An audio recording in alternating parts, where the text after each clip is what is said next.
दोस्तों, मुझे लगता है कि इंसान सदियों से शांति, मुक्ति, परमानंद की उस अवस्था को, उस स्टेट को खोजता रहा है जिसे वह ईश्वर कहता है। और कुछ लोगों ने उस अवस्था को अनुभव भी किया है जिसे वो लोग ईश्वर कहते हैं।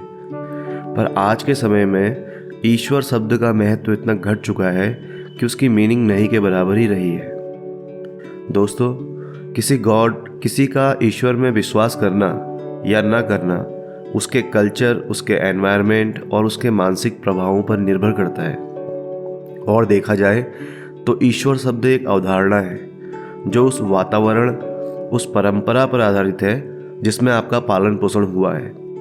ये शब्द मनुष्यों का चालाकी भरा आविष्कार है और हम इस आविष्कार को, इस चालाकी को धूप बत्ती, दुनिया भर के कर्मकांड, तरह तरह के विश्वास और तरह तरह के मतों से ढांपते रहते हैं। हमने मनुष्यों को कैथोलिक, हिंदू, मुस्लिम, पारसी, बौद्ध और भी अलग अलग रूपों में बांट दिया है। अब समझना ये जरूरी है कि हम क्यों किसी अवधारणा का प्रतिपादन करते हैं। अवधारणा से मेरा मतलब कोई संगठित विचार, और प्रतिपादन से मतलब कि उन संगठित विचारों का ढांचा बनाना। हम क्यों ये सब निर्माण करते हैं, क्यों हम सीधे सीधे लाइफ से नहीं मिल पाते, क्यों हमसे कर्म नहीं हो पाता। अगर अवलोकन करें तो पता चलेगा कि हम अवधारणाएं तब निर्मित करते हैं जब ध्यान का अभाव होता है, और जब आप पूरी तरह सक्रिय होते हैं उस स्थिति में कोई अवधारणा नहीं होती, तब आप केवल कर्म कर रहे होते हैं। तो दोस्तों, अब जरूरी है कि आप केवल सुने, स्वीकार अस्वीकार ना करें। अपने थॉट्स, अपने विश्वासों की दीवार बना के सुनने में रुकावट पैदा ना करें। कोई आपको ये बातें जबरदस्ती नहीं थोप रहा, आपको केवल तथ्य बताए जा रहे हैं, चाहे आप उसे पसंद करें या नहीं करें। दोस्तों, अब जब आप कौवे की आवाज़ सुने तो उसे अपने डर, भय, विचार, अपनी अवधारणा या अपने किसी भी मत के साथ मत सुने। केवल सुने। जब आप केवल सुनेंगे, जब कोई धारणा या विचार बीच में नहीं आएगा, तब आप असल में सुन रहे होंगे।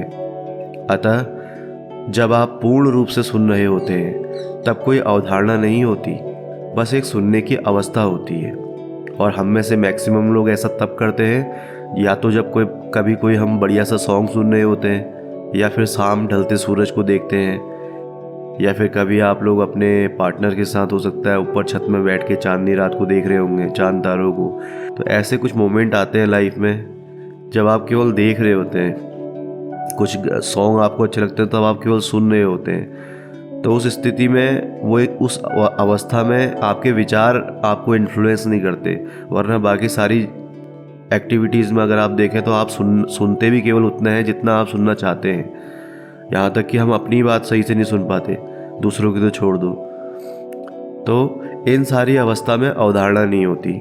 जब आप केवल देख रहे होते हैं और जो आपको उसमें फील हो रहा होता है, बस वो फील हो रहा है। कोई पहले से डिफाइन नहीं है कि ऐसा करने से ऐसा होगा, या कोई विचार आ रहे हैं मन में कि इसको चेंज कर देता हूँ, ऐसा नहीं। इन सारी अवस्थाओं में अवधारणा नहीं होती, कोई विचार नहीं होता। हम इन अवधारणाओं की कल्पना तब करते हैं जब ये अवधारणा हमें एक सुरक्षा, एक निश्चितता प्रदान करती हो, और सुरक्षित होने का यही भाव अवधारणा को पैदा करता है। और इस तरह यही अवधारणा तथ्यों से ज़्यादा महत्वपूर्ण बन जाती है।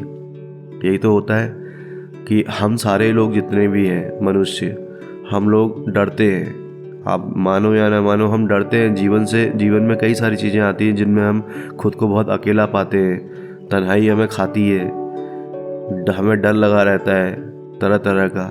इतने सारे हमने अपने खुद से ही प्रॉब्लम क्रिएट कर दिए हैं कि उनके समस्याओं के समाधान के लिए हमें किसी न किसी परम सत्ता की ओर हमेशा झांकना पड़ता है।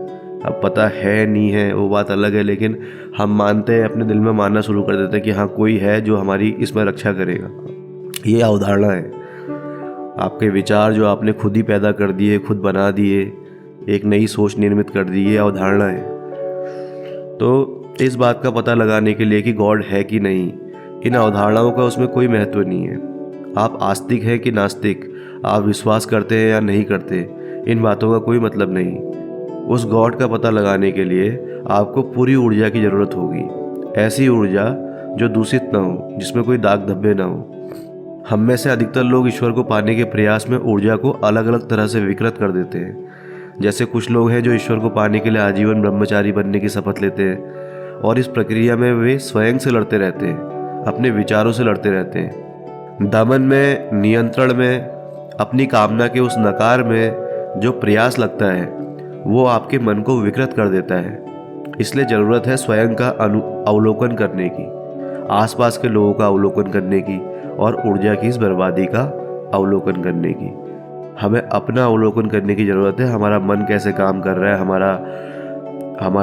हमारी सोच कैसे काम कर रही है, इसका रूट क्या है। अगर कोई चीज़ आ रही है हमारे उसमें तो उसका रूट क्या है, और तथ्यों के साथ हम उसको अनुभव करें और उस प्रक्रिया को जानने का प्रयास करें, खुद का अवलोकन करें।